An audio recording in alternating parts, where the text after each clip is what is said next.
Thanks for tuning into the channel again for another Magic the Gathering Final Fantasy video. Today we're going to be going over another recently announced commander, Zenos, Galvus. It's 3 for black and a black for a 4/4 creature. Whenever he enters, all other creatures get -2/-2 except for one target creature. And when that one target creature does eventually get destroyed, we get to transform him into Shinryu, Transcendent Rival. What that does is when we have target opponent loses the game, we win the game. So we don't necessarily need to eliminate 3 people in Commander, we just need to eliminate 1. And a specific creature.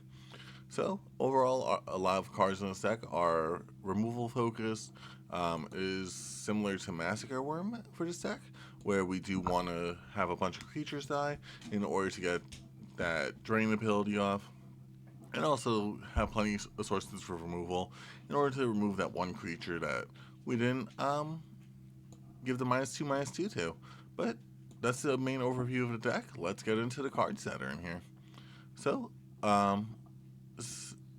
like I said, we have plenty of cards that'll drain our opponent, either when our creatures die, like with Bastion of Remembrance, or when their creatures die, like Blood Artist, Sir Conrad when both happen, Vein Ripper, for whenever either party's creature dies, and that'll just be the target opponent rather than both opponents, which we could just be doing to that one person rather than all the opponents in order to, like I said, get off Shinryu's ability.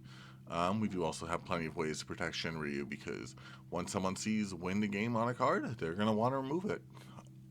Can't blame them, though. And then we have some cards that'll make sure that we get our creatures back, since this does also give the -2/-2 to our creatures. So we want, and also take our opponent's stuff while we're at it.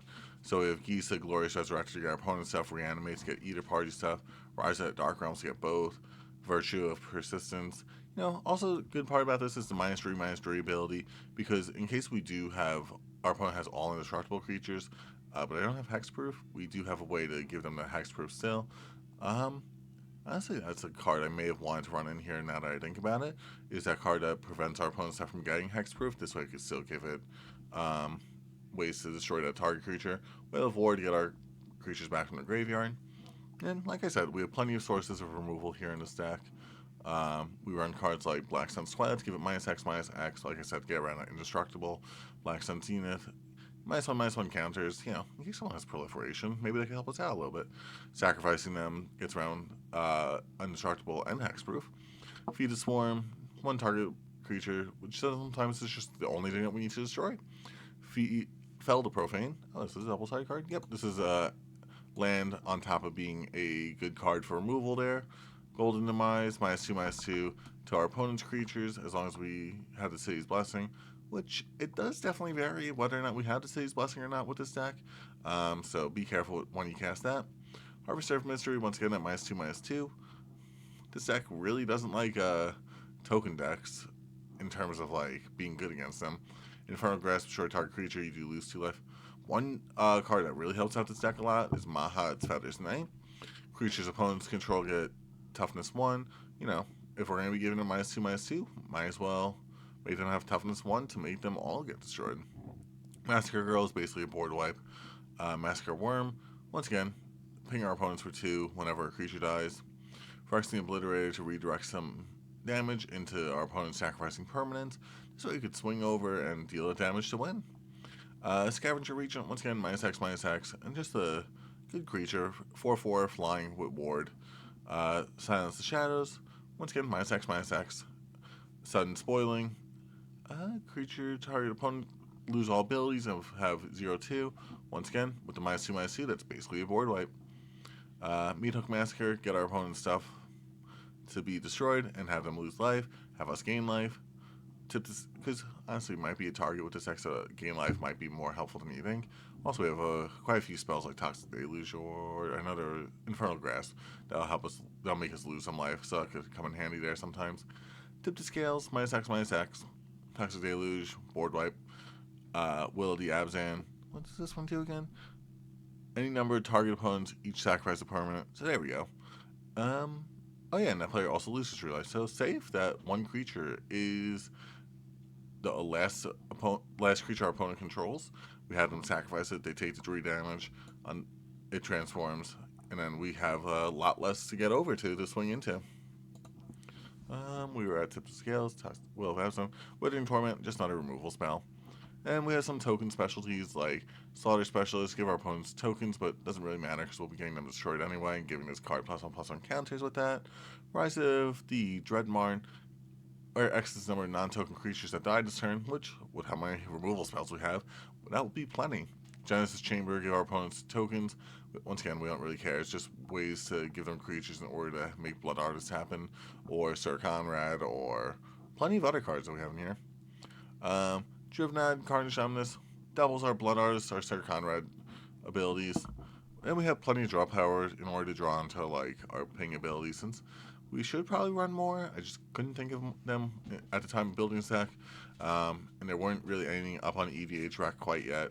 So we're building it mostly just based on what we know for cards in this. Village Rites, Time Blood, Reed Bones, Phyrexian Arena, Night's Whisper, Morbid Opportunist, all good draw power spells. Massacre Girl, Harvester of Souls, Deadly Dispute, Clackerbridge Troll, Bolus of Citadel. Bolus of Citadel, once again, we are going to be paying a little bit of mana for that, and Clackerbridge Troll does give our opponents those tokens, but once again, we don't really care because we give them -2/-2 at a certain point anyway. Massacre Girl was the card that I did mostly focus this deck around when I was looking drew cards, because I figure, you know, we're going to be giving them -2/-2, they're going to be having toughness less than 1, we may as well draw cards off that. Torment of Hellfire, in order to basically give us a win con.